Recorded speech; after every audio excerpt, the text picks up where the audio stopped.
Halo teman-teman, kenalin saya Regi Florencia Nandisa dari Fakultas Ilmu Sosial dan Komunikasi, Program Studi Sosiologi, Universitas Kristen Satyawacana. Pada video kali ini, saya akan menjelaskan terkait kasus kekerasan gender yang dialami oleh salah satu universitas yang ada di Indonesia dengan menggunakan teori manipulasi. Nah, teman-teman, pasti kita semua sudah tahu seperti apa kekerasan gender itu. Namun, video kali ini saya ingin memperjelas kembali bahwasannya selama ini kasus kekerasan gender selalu menjadi sebuah momok di Indonesia. Namun, penanganan akan kasus kekerasan berbasis gender ini masih sangat minim. Definisi kekerasan berbasis gender dapat dipengaruhi oleh nilai-nilai budaya, sosial, hak asasi, peran gender, inisiatif legal, dan kriminal, sehingga dapat berubah seiring berjalannya waktu. Banyak pelecehan seksual yang dianggap ringan sehingga kita membiarkan hal tersebut sampai akhirnya hal itu menjadi hal yang biasa dan mengakar dalam kehidupan sosial kita, di mana hampir semua kejadian pelecehan dimulai dari hal kecil yang kita anggap bukan sesuatu yang mengganggu sampai akhirnya menjadi semakin besar dan sangat kompleks. Justru di sini disayangkan institusi pendidikan seperti universitas yang seharusnya menjadi tempat aman ternyata hanyalah sebuah mitos, di mana dosen atau mereka yang seharusnya menjadi pelindung dan orang-orang yang paling memiliki otoritas untuk menjaga peserta didik, tidak sedikit justru ditemukan sebagai pelaku kekerasan pelecehan. Kekerasan berbasis gender sering kali muncul di sekitar kita, terutama sering merugikan pihak perempuan. Namun, dalam kebanyakan korban dari kekerasan tersebut justru enggan untuk melaporkannya. Salah satu bentuk yang paling sering dijumpai adalah pelecehan seksual. Pelecehan seksual ini diartikan sebagai suatu keadaan yang tidak diterima baik secara lisan, fisik, atau isyarat seksual, dan pernyataan-pernyataan yang bersifat menghina atau keterangan seksual yang bersifat membedakan.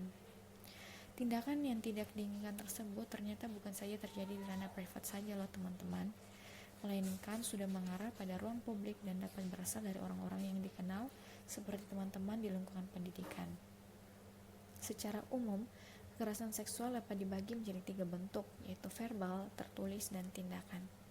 Salah satu contoh yang saya ambil yaitu kasus yang terjadi pada Universitas Islam Negeri Mataram, di mana Universitas Islam Negeri Mataram dalam melaksanakan pendidikan, penelitian, dan pengabdian pada masyarakat justru tidak disangka melakukan tindakan kekerasan seksual yang merupakan perlakuan diskriminatif dan terdapat unsur pemaksaan tanpa persetujuan terhadap korban untuk melakukan sesuatu yang tidak dikehendakinya. Dalam konteks perguruan tinggi, dosen mempunyai kekuasaan terhadap mahasiswa, diantaranya dalam bentuk pembimbingan, penugasan, dan evaluasi. Akibatnya, oknum dosen dapat memanfaatkan kewenangan tersebut untuk melakukan kekerasan seksual terhadap mahasiswa pada saat melaksanakan tugasnya. Sedangkan ketimpangan relasi gender terjadi karena konstruksi gender yang patriarki dalam masyarakat menempatkan laki-laki sebagai pihak yang superior, dominan, dan agresif, sedangkan perempuan sebagai orang yang inferior, submisif, dan pasif. Akibatnya, perempuan seringkali dirugikan dan rentan mengalami kekerasan seksual. Selain itu, kekerasan seksual juga terjadi karena red culture, tubuh perempuan dijadikan sebagai objek dan layak dilecehkan, misoginis, serta tidak memberikan hak dan perlindungan kepada perempuan dalam hal tersebut. Jadi mengapa dalam pembahasan mengenai kekerasan gender ini saya menggunakan teori manipulasi? Sebab teori manipulasi ini dipakai untuk membahas secara detail lagi di mana pada era teknologi, informasi yang menghasilkan sejumlah gadget modern dan media sosial ternyata banyak membuat orang tergoda untuk melakukan berbagai manipulasi diri, mulai dari mengedit foto diri agar terlihat lebih tampan dan cantik, menggunakan aplikasi pencarian jodoh, serta beberapa aplikasi yang justru semakin bebas mengekspresikan tindakan yang berbau kekerasan seksual pada lawan jenis. Contohnya seperti Bigo Live, Ome TV, dan lain sebagainya.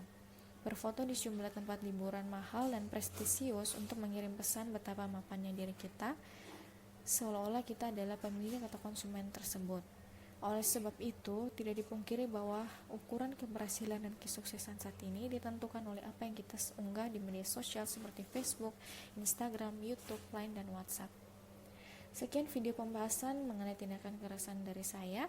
Jika terdapat salah kata, saya mohon maaf, dan terima kasih bagi teman-teman yang sudah berkenan menonton video ini, kiranya dapat menambah wawasan teman-teman terkait kekerasan yang ada di Indonesia.